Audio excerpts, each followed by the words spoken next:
Delicious meets nutritious in the snack that packs a real protein punch. Wonderful Pistachios. Each 1-ounce serving of Wonderful Pistachios has 6 grams of protein, giving you over 10% of your daily value and making Wonderful Pistachios one of the highest protein nuts. But perhaps more than that, I love all of the flavors they have.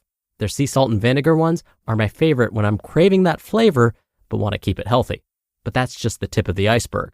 Wonderful Pistachios come in a variety of flavors, like chili roasted, honey roasted, smoky barbecue, and jalapeno lime, perfect for enjoying with family and friends or taking them with you on the go.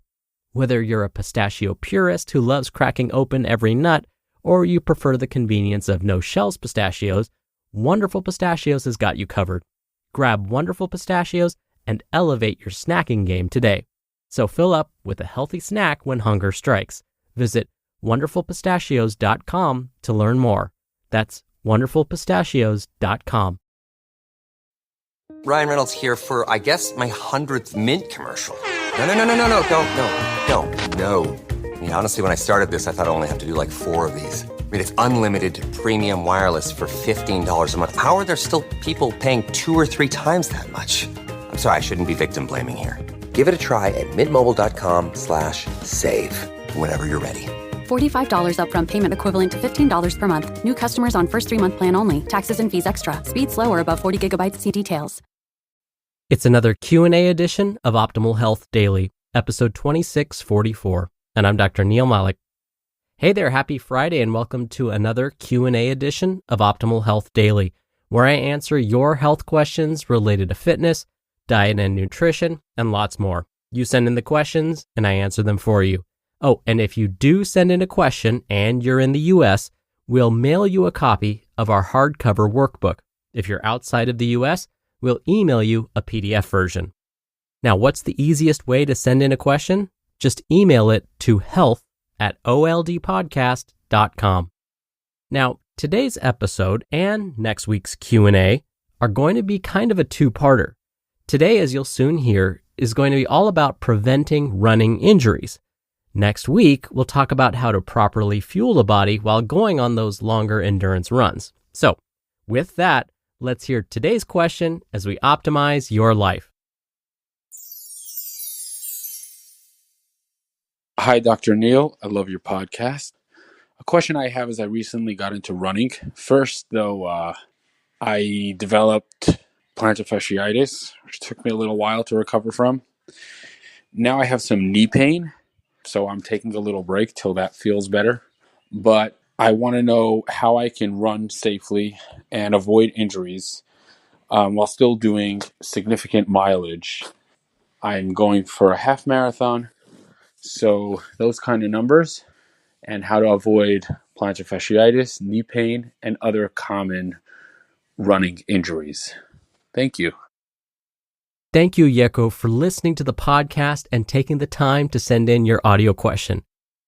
As someone who once experienced the worst case of plantar fasciitis I've ever had, I can absolutely relate to that part of your question.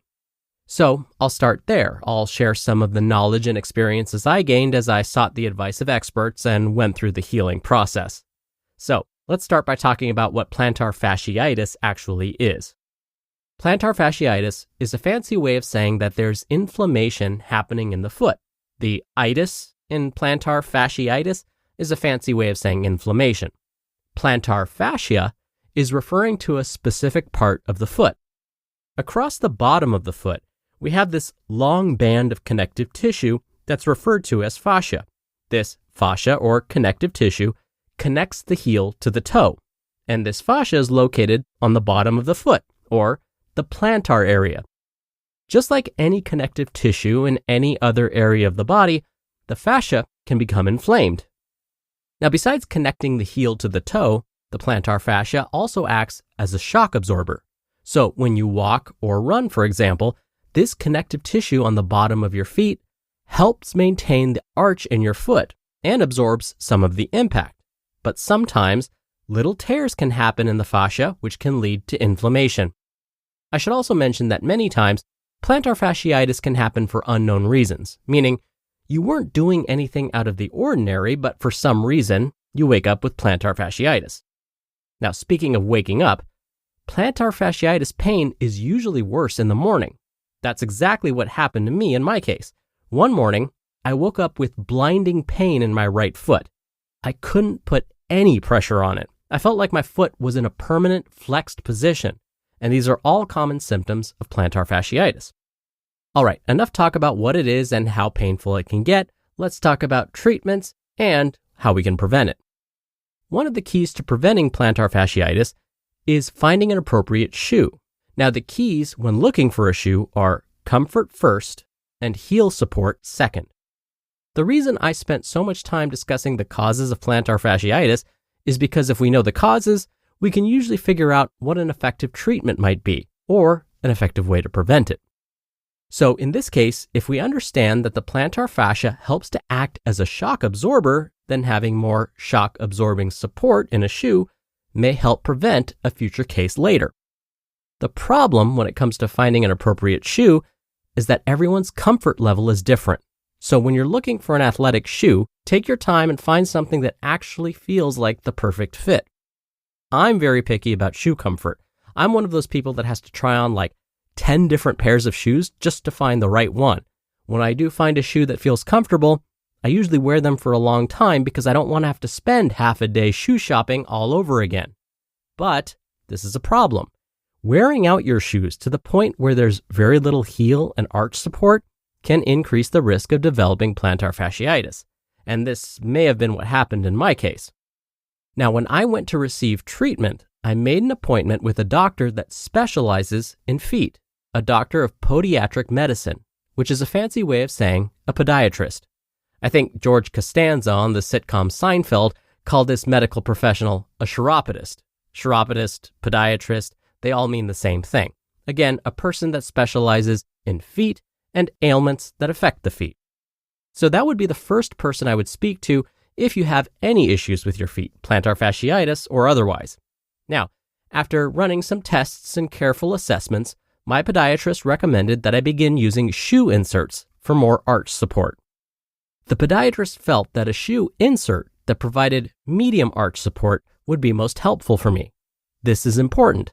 The amount of support these shoe inserts provide will make a huge difference when it comes to healing and preventing this from happening again. Some shoe inserts provide just a little bit of support and feel a bit softer. Others feel like you just slipped a wooden plank into your shoe. The one my doctor recommended was in between those two, so it's always wise to get the advice of a foot specialist so that they can determine what your needs are. Something else my podiatrist recommended was to periodically massage the fascia. Here's how to do it. Using both thumbs, press directly on the plantar fascia in the middle of your foot. Then, while maintaining pressure on the plantar fascia, slide your thumbs to either edge of your foot. Imagine you're trying to flatten and spread the fascia using your thumbs to supply the pressure. Spend 5 minutes every morning performing these foot massages. Why in the morning? Because again, that's usually when plantar fasciitis flares up. Now, what do we do about knee pain? In general, joint pain, like knee pain, can be reduced by following some general guidance. First, shoe support. Second, stay hydrated.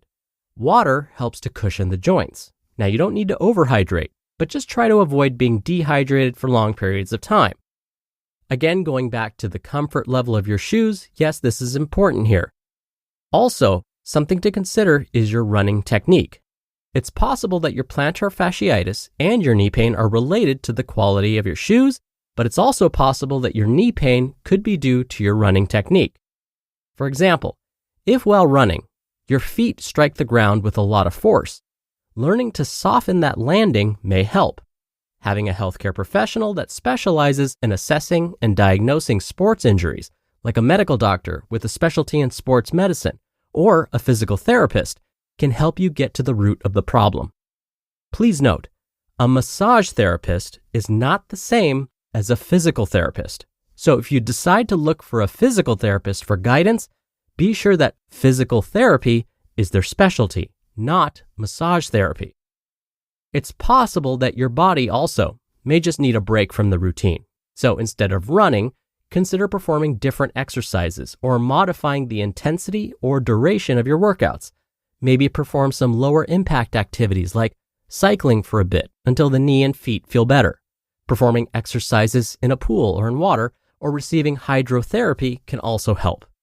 Also, to avoid further pain, the American College of Sports Medicine recommends both cardiovascular and resistance training, but with some modifications.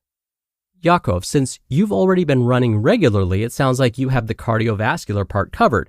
But as you perform your cardio, something else to consider is to avoid any jarring activities that may be hard on the joints, like jumping moves, like box jumps and plyometrics. That's why cycling, especially on a recumbent bike, may help relieve some of that pain. If you can and haven't already, consider adding in some resistance training too. You don't need to lift heavy weights, but aim for a weight that you can lift 10 to 15 times. And instead of hitting just one body part each day, perform exercises for all the major muscle groups. This will prevent repeated stress injuries. And lastly, something that's really fascinating and something that many in my experience don't know. Researchers have found that performing your cardio or resistance training at the same time every day can help minimize muscle soreness, discomfort, and even prevent injury. So, if you like to work out at, let's say, 9 a.m., try and stick to that 9 a.m. workout as often as you can.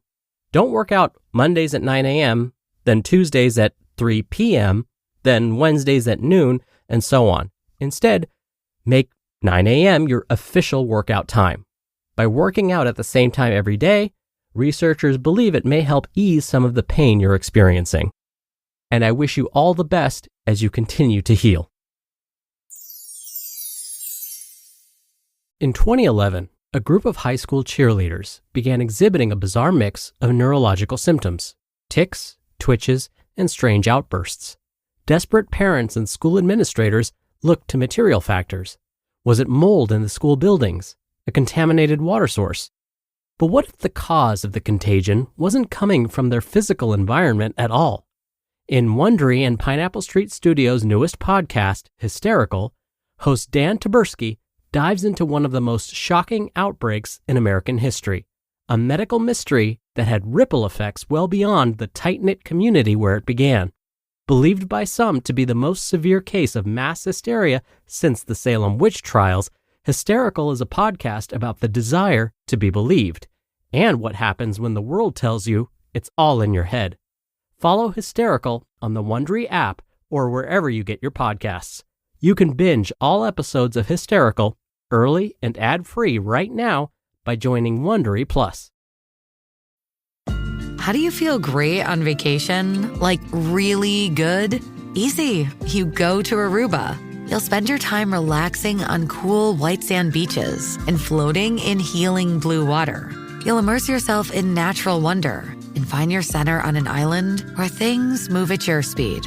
You won't just feel great, you'll feel relaxed, renewed, and ready for life. That's the Aruba effect. Plan your trip at Aruba.com. And of course, thank you again for taking the time to send in your audio question, Jakob. Now, if you want to send in a question to be answered right here on the show and get a copy of our workbook, you can email one to health@oldpodcast.com.